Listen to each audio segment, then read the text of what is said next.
জয় Hind. Knowledge 24x7 চ্যানেলে তোমাদেরকে স্বাগত। আজকের আমি ইউএনও অর্থাৎ ইউনাইটেড নেশনস অর্গানাইজেশনস বা সম্মিলিত জাতিপুঞ্জ সম্পর্কে সাধারণ ধারণা দেওয়ার চেষ্টা করব। দেখো, ইউএনও এস্টাবলিশড ইন 1945 24 অক্টোবর, অর্থাৎ 1945 সালে 24 অক্টোবর এটি প্রতিষ্ঠিত হয়েছিল। প্রথম বিশ্বযুদ্ধ যেটি হয়েছিল এটি 1914 থেকে 1918 পর্যন্ত চলেছিল। দ্বিতীয় বিশ্বযুদ্ধ যেটি ছিল সেটি 1939 থেকে 1945 পর্যন্ত চলেছিল, এবং তারপরে যুদ্ধটি হলো 1945 থেকে 1991, যাকে কোল্ড ওয়ার বা স্নায়ুযুদ্ধ নামে পরিচিত। দি ইউনাইটেড নেশনস অর্থাৎ সম্মিলিত জাতিপুঞ্জ প্রতিষ্ঠিত হয়েছিল দ্বিতীয় বিশ্বযুদ্ধের পর। সম্মিলিত জাতিপুঞ্জ প্রতিষ্ঠিত হয়েছিল দ্বিতীয় বিশ্বযুদ্ধের পর, আফটার ওয়ার্ল্ড ওয়ার 2। সম্মিলিত জাতিপুঞ্জে বর্তমানে 193টি সদস্য রাষ্ট্র রয়েছে। সবথেকে শেষ যে রাষ্ট্রটি হলো, অর্থাৎ 193 যে সদস্য রাষ্ট্রটি হলো, সেটি হলো দক্ষিণ সুদান, যেটি 2011 সালে সম্মিলিত জাতিপুঞ্জে অংশগ্রহণ করেছিল বা যোগ দিয়েছিল। আজ 192তম রাষ্ট্রটি হলো মন্টেভিডিও। সম্মিলিত জাতিপুঞ্জ 6টি অঙ্গ নিয়ে গঠিত বা পার্ট, 6টি পার্টে গঠিত। সেই 6টি পার্ট বা অঙ্গ হলো সাধারণ সভা বা জেনারেল অ্যাসেম্বলি, সিকিউরিটি কাউন্সিলস বা নিরাপত্তা পরিষদ, ইকোনমিক অ্যান্ড সোশ্যাল কাউন্সিলস বা অর্থনৈতিক বা সামাজিক পরিষদ, বোর্ড অফ ট্রাস্টিস বা অছি পরিষদ, ইন্টারন্যাশনাল কোর্ট অফ জাস্টিস বা আন্তর্জাতিক বিচারালয়, এবং সবশেষে সচিবালয় বা সেক্রেটারিয়েট। এখানে আমি তোমাদের সুবিধার্থে 6টি একটি চার্ট হিসেবে দেখিয়েছি। জেনারেল অ্যাসেম্বলি বা সাধারণ সভা, নিরাপত্তা পরিষদ বা সিকিউরিটি কাউন্সিল, অর্থনৈতিক ও সামাজিক পরিষদ বা ইকোনমি অ্যান্ড সোশ্যাল কাউন্সিল, অছি পরিষদ বা বোর্ড অফ ট্রাস্টিস, আন্তর্জাতিক বিচারালয় বা ইন্টারন্যাশনাল কোর্ট অফ জাস্টিস, এবং সচিবালয় বা সেক্রেটারিয়েট। সম্মিলিত জাতিপুঞ্জের প্রধানকে বলা হয় মহাসচিব বা সেক্রেটারিয়েট জেনারেল। প্রথম সেক্রেটারিয়েট জেনারেল হলো ট্রিক ভ্যালি, এবং বর্তমানে যিনি আছেন তিনি হলেন অ্যান্টোনিও গুটেরাস।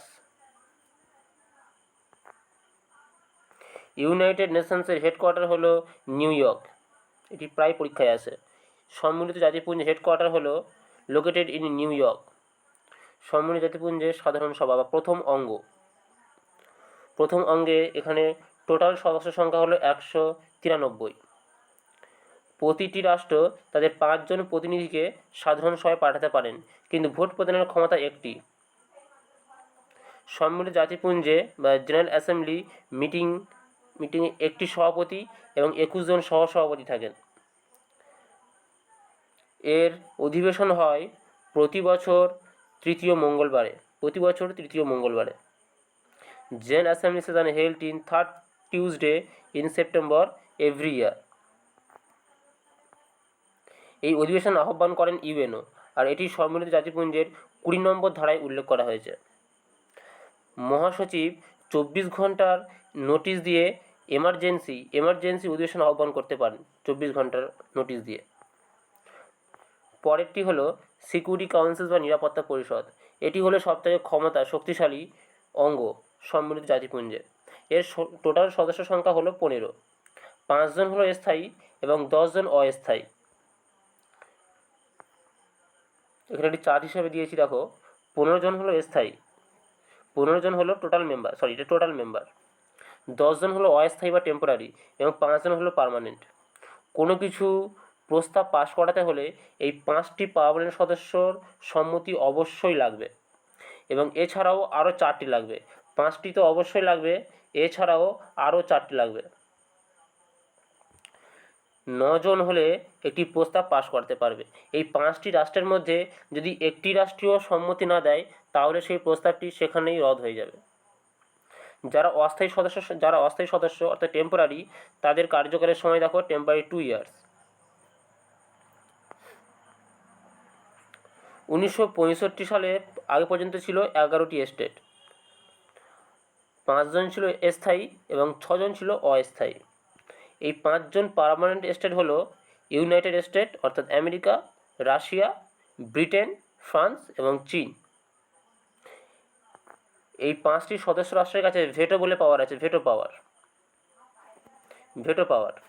এই ভেটো পাওয়ারটি দিলে এই ভেটো পাওয়ার প্রয়োগ করে তারা যে কোনো প্রস্তাবকে রদ করতে পারে, যে কোনো প্রস্তাবকে রদ করতে পারে এই ভেটো প্রয়োগ করে। এই ভেটো প্রয়োগ করে যে কোনো প্রস্তাবকে রদ করতে পারে। এই 5টি সদস্য রাষ্ট্রকে আমি এখানে ভালোভাবে দিচ্ছি, দেখো। United State, Russia, Britain, France ও চীন।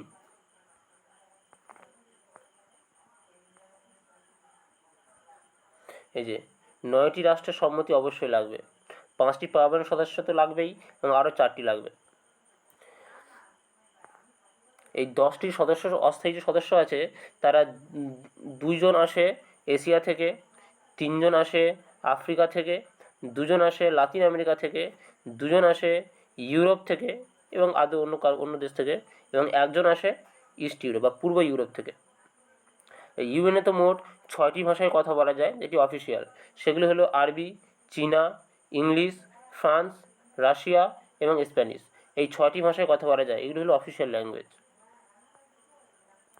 আচ্ছা, ইকোনমি অ্যান্ড সোশ্যাল কাউন্সিল বা অর্থনৈতিক ও সামাজিক পরিষদ, যা সংবিধানের ইউএনএর সংবিধানের 61 নম্বর ধারায় ইকোনমি অ্যান্ড সোশ্যাল কাউন্সিল বলা হয়েছে 54 মেম্বার নিয়ে গঠিত হবে।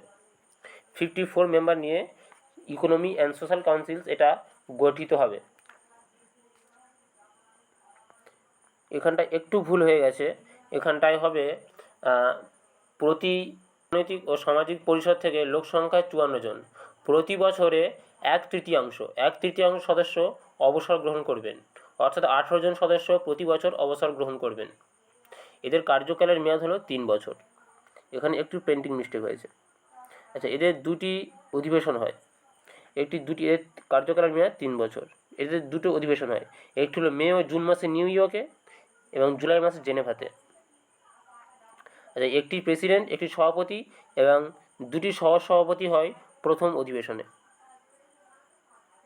এর বিভিন্ন অঙ্গগুলি হলো, এর বিভিন্ন ব্রাঞ্চেস আছে, বিভিন্ন গুরুত্বপূর্ণ ব্রাঞ্চেসগুলি হলো UNICF, United Nations Educational and United Nations International Children's Emergency Fund, ILO, International Labour Organisation, Food and Agriculture Organisation, International Monetary Fund, IMF, IBRD, International Bank for Reconstruction and Development, UNESCO, United Nations Educational Scientific and Cultural Organisation, WHO, World Health organisation.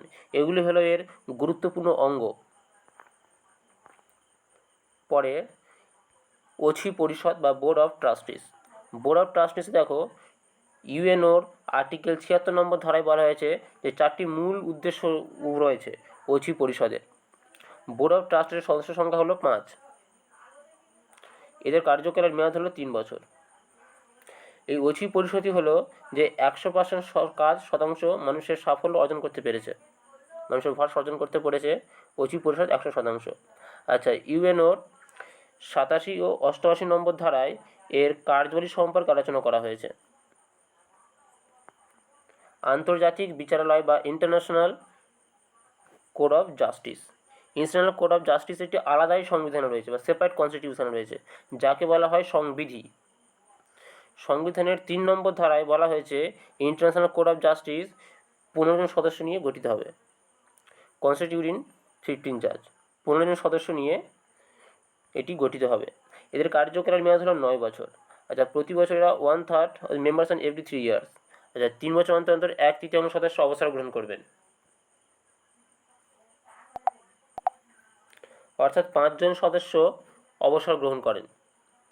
এদের কার্যাবলীকে 3টি ভাগে ভাগ করা হয়েছে, দেখো কার্যাবলীকে 3টি ভাগে ভাগ করা হয়েছে। এগুলো স্বেচ্ছামূলক বা ভলেন্টিয়ারি, কম্পালসারি বা আবশ্যিক এবং অ্যাডভাইসারি বা পরামর্শমূলক। এরপর চলে আসে সচিবালয় বা সেক্রেটারিয়েট। সচিবালয়ের হেড হচ্ছে মহাসচিব, secretary general. Secretary headed by secretary general. এর মহাসচিব হলো সচিবালয়ের প্রধান। The secretary is constitute with 8 department. 8টি বিভাগ নিয়ে সচিবালয় গড়ে ওঠে। এর হেডকোয়ার্টার হলো নিউ ইয়র্ক। তো এই ছিল সম্মিলিত জাতিপুঞ্জের 6টি যে অঙ্গ আছে তাদের ব্যাপারে সাধারণ আলোচনা। আশা করি তোমাদের ভালো লেগেছে। যদি ভালো লেগে থাকে তাহলে নলেজ 24x7 চ্যানেলকে সাবস্ক্রাইব করে অবশ্যই আমাদের পাশে থাকবেন। ধন্যবাদ। জয় হিন্দ।